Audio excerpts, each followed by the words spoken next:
Wonderful friends, what a glorious joy and privilege it is to be with you again this morning and just to open up the Word of God and to know that it's not by might or power, it's not by our effort or abilities, but that the Spirit of God is here. The Word of God is here. It's right with us, it's in us, and we don't have to look for it. All we have to do is we have to turn our eyes towards it. We have to turn our hearts towards the Word. We have to turn our minds towards the Word, and we have to bow before the Word, which is, of course, the Lord Jesus Christ. And so this morning, early when I had my quiet time and I was spending time with God, and I was reading in Romans again, every time I think I know, I find out there's so much I don't know. There's so much behind the word, there's so much in the word, that we really cannot fathom all of it. It's too much. You take in little by little, like I say, it's how to eat an elephant, piece by piece, And it's like when you walk past the building, I was thinking this morning as we walked back, Anne and I, when we, excuse me, when we were in London, we stood outside Westminster Abbey and we looked at the church and it just looked like a church. But when we went in, in the basement, there's thousands of people buried. And all these, King George I, Mary, Queen of Scots, William Wordsworth, uh, uh, you know, uh, and there were so many of the old kings and celebrities of those times buried. But on the outside you don't see it, but when you go inside, it just amazes you. And I just thought that's like the Bible is. Every time you go in, you see something you did not see before.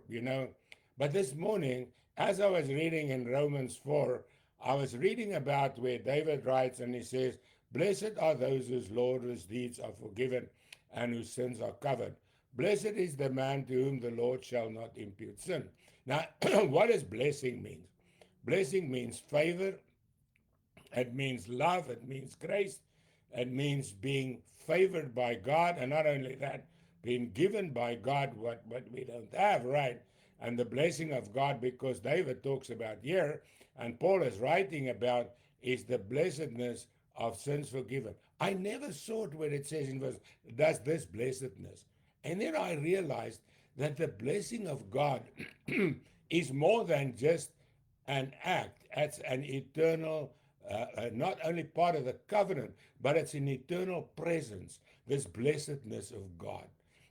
When God said, "Blessed are the man," it doesn't mean we were blessed for that moment. It means we are being blessed as we go on today. So the blessedness of our sins forgiven rests upon us, lives within us, and he says, and is with us forever more.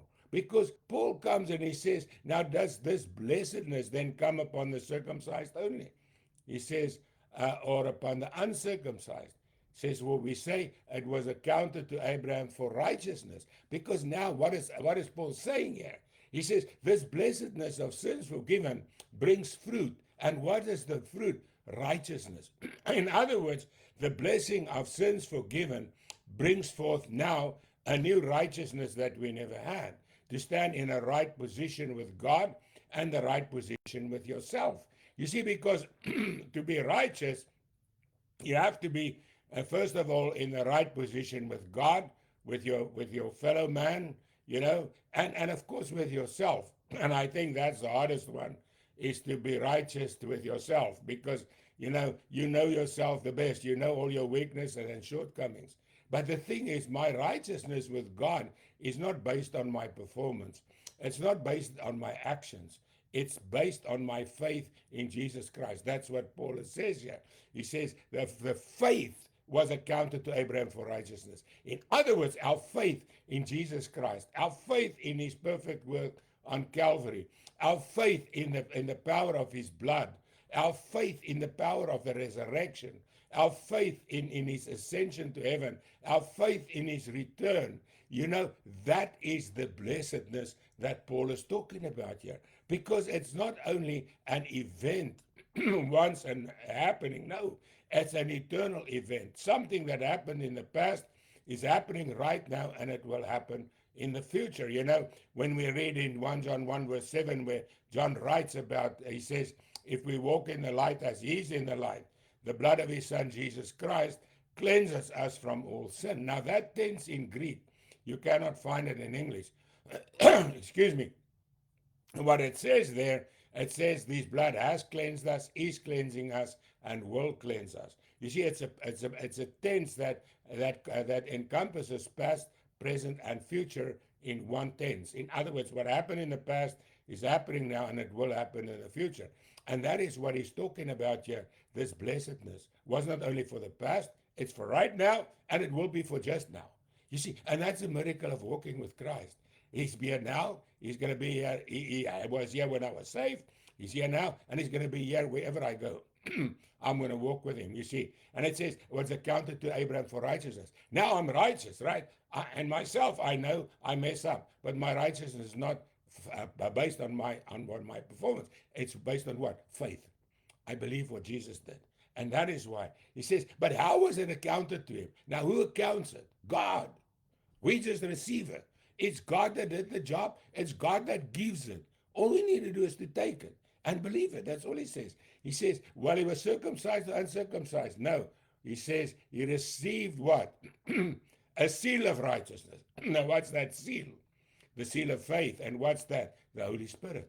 The Bible says the Holy Spirit is the seal of our righteousness, right? The fact that we have the Holy Spirit, the fact that the Holy Spirit lives in us, the fact that the Holy Spirit rests upon us, what does that mean? It's the seal of God. The Bible says God knows those who are his. How? By the Spirit of God, by the word of God within us. He knows. He says, a seal of the righteousness of faith, which he had while he was still uncircumcised. We're not circumcised in the flesh, but we're circumcised in the heart. And he says that he might be what? The father of all those who believe, although they are uncircumcised. Why? So that righteousness may be imputed to them also. And he says now, he's our father, right? In faith. And he says he's also the father of the circumcision. Not only those who are of the circumcision, but who also walks in the steps of faith which our father had before he was circumcised. In other words, Abraham's faith was not through the law. It was not through the law wasn't even given at that time. It only came 430 years later. So Abraham didn't live by the law. How did he live? By the word of God. You see, and that's how we live. We've got the word of God. We've got Jesus. He gave us the New Testament, right? Abraham didn't have it, but he had the same God. He had the same word. You see, and that is why it's eternal. You cannot change it. You cannot add to it. You cannot take away from it. It's there. Jesus says, heaven and earth will pass away, but not one or jot or tittle of my word will ever pass away. It'll come to pass. You see, and that's the assurance we have. And that is why our righteousness is assured. Why? By the word of God. The same word that Abraham had, and the same word that Jesus gave the disciples, and the same word the Holy Spirit gives to us, the word of God gives to us. That is our righteousness. We're not righteous by what we do. We're not righteous by what we think. We're not righteous by what people say. And you see, that's why the basis of my ministry is 4 things, because I've learned it's the most important. I'm not who I think I am. I'm not who the devil says I am. I'm not who people say I am. I am who God says I am. And you see, that is where our position is. So we cannot go to what people say. We cannot go to what doctrines say. We cannot go to what the devil say, or even what angels say. We can just go to what God says, and that is what the Bible is. It's the word of the living God. And we can trust that word with every atom of our being. I've learned to trust the word. I've learned the word is true in every form, shape that it comes in. It's true. Because why? God is the word, and we can trust God. And when he says we have received this blessedness of sins forgiven, which is a result of the righteousness of God, man, it is amazing. We are standing in God's righteousness, not our own. And that is the miracle of it all, my friends. We have that by faith. And faith is a spirit, and amongst others. The Bible says we've received the like spirit of faith, the Holy Spirit. He confirms it, right? We confess The Bible says, if you confess with your mouth and believe in your heart God raised him from the dead, you will be saved. So all we do is we confess, we believe, and we enjoy. Oh, I'm going to enjoy today because God is there. He's going to take care of me. The blessedness of righteousness is mine and it's yours, and let's go and enjoy it. Don't let the devil steal it from you. Don't let people steal it from you. Don't let your feelings steal it from you. Just take it and walk therein and say, Lord, thank you. I'm righteous in the blood and the resurrection of our Lord Jesus Christ. I'm righteous by faith in you. And Lord, thank you for that miracle.